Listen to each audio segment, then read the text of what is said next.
Proclamação do Evangelho de Jesus Cristo segundo João. Naquele tempo, disse Jesus a seus discípulos: Este é o meu mandamento, amai-vos uns aos outros, assim como eu vos amei. Ninguém tem maior amor do que aquele que dá a sua vida pelos amigos. Vós sois meus amigos, se fizerdes o que eu vos mando. Já não vos chamo servo, pois o servo não sabe o que faz o seu senhor. Eu vos chamo amigos, porque vos dei a conhecer tudo que ouvi de meu Pai. Não foste vós que me escolhestes, mas fui eu que vos escolhi, e vos designei para irdes e para que produzais frutos, e vossos frutos permaneçam. O que, então, pedirdes ao meu Pai em meu nome, ele vô-lo concederá. Isto é o que vos ordeno: amai-vos uns aos outros. Palavra da salvação. Meus irmãos e minhas irmãs, paz e bem. No texto desta sexta-feira, continuando a leitura sequencial do Evangelho, nós retomamos aquele discurso de Jesus que nos convida a uma união com Ele e que afirma a sua união conosco. No texto de ontem, que eu lhes dizia que era o mesmo Evangelho da festa de São Matias, Jesus fala assim: como o Pai me amou, eu vos amei.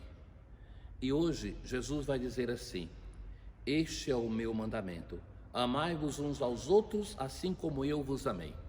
Às vezes nós continuamos a citar uma frase do Antigo Testamento: amai-vos como você ama a você mesmo. Desse modo você se torna, a medida do amor para o meu próximo é a medida do amor que eu tenho para comigo. Jesus, depois do lava-pés, ele muda esse mandamento e ele vai dizer assim: este é o meu mandamento, amai-vos uns aos outros assim como eu vos amei.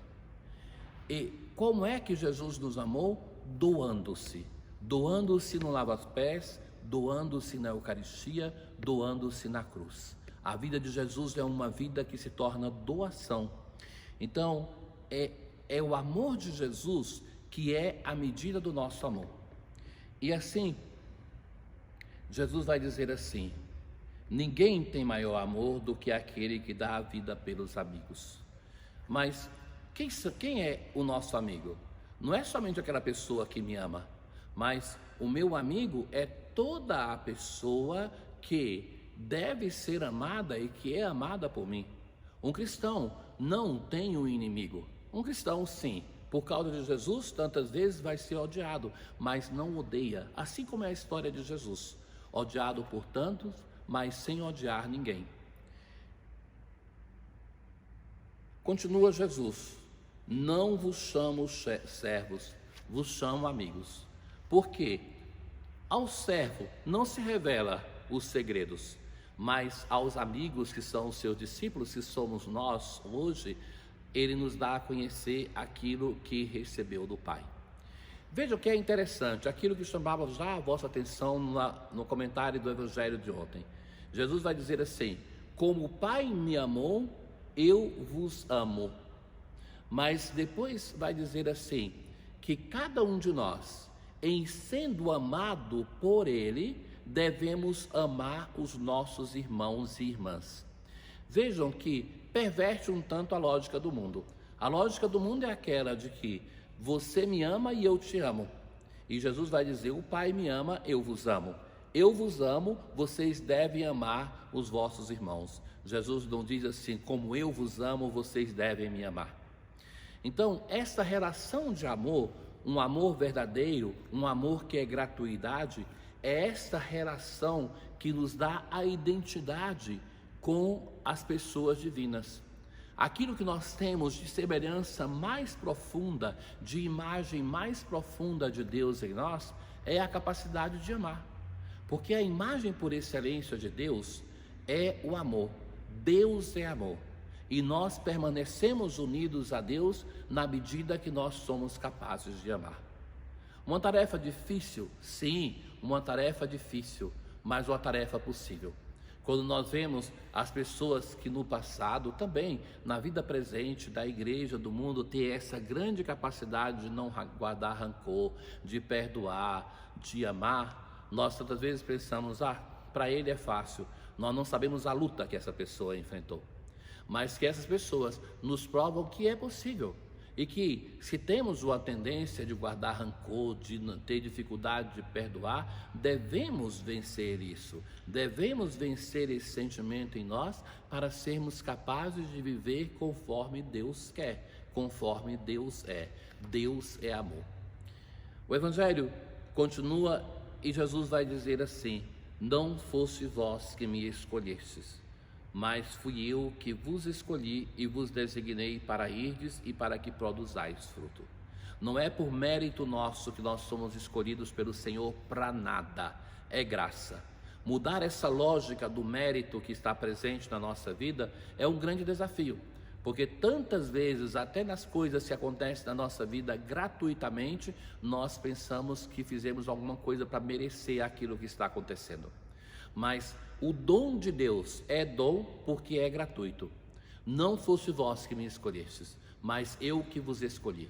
Nós somos cristãos, nós temos valores, nós buscamos um caminho de santidade, na luta que conseguimos um pouco aqui, não conseguimos um pouco ali, mas tudo isso não é por mérito nosso, mas é graça de Deus. É a graça de Deus que nos atinge, cai sobre nós, não porque nós somos melhores do que os outros. Já lhes recordava em uma outra ocasião aquela expressão que se encontra no apóstolo Paulo, e não por falsa humildade, ou em São Francisco, que vai dizer assim: Deus me escolheu não porque eu sou o melhor, mas sim porque, vai dizer ainda assim, porque sou o pior, para mostrar que é graça dele. Então, para mostrar que é dom de Deus. Vejam que em diversos momentos, em parábolas, em discursos, em gestos, Jesus vai mostrar isso na Bíblia, que Deus escolhe não aquele que aos olhos do mundo é o escolhido. Esse aí que aos olhos do mundo já é o escolhido, é muito óbvio, todo mundo escolhe. Deus escolhesse, já seria muito óbvio, mas Deus escolhe como dom da sua graça. E a expressão de Jesus é: não fosse vós que me escolhestes, mas fui eu que vos escolhi, vos designei para irdes e para que produzais fruto, e vosso fruto permaneça. Esse fruto que não são as nossas obras, as obras também pertencem a uma certa categoria de fruto, mas não é o fruto imediato da nossa união com o Senhor. As obras são consequências daquele fruto que é a nossa vida de santidade e de espiritualidade, a nossa capacidade de amor, a transformação que vai acontecendo na nossa vida, e que com isso nós podemos fazer tantas coisas belas e boas. O que então pedirdes ao meu Pai em meu nome, Ele vos concederá. Ora, aquilo que Jesus tinha dito antes era de pedir ao Pai e Ele vai conceder. E Ele agora acrescenta: em meu nome. É no nome de Jesus que nós devemos pedir. Isto é o que vos ordeno: amai-vos uns aos outros. Deus não nos chama para sermos seus discípulos somente para amar a Ele, mas nós o amamos na medida que nós nos amamos uns aos outros. E isso é o centro fundamental da nossa fé, da nossa espiritualidade, do ser discípulo de Jesus. O Senhor esteja convosco, Ele está no meio de nós. Abençoe-vos o Deus Todo-Poderoso, o Pai e o Filho e o Espírito Santo. Paz.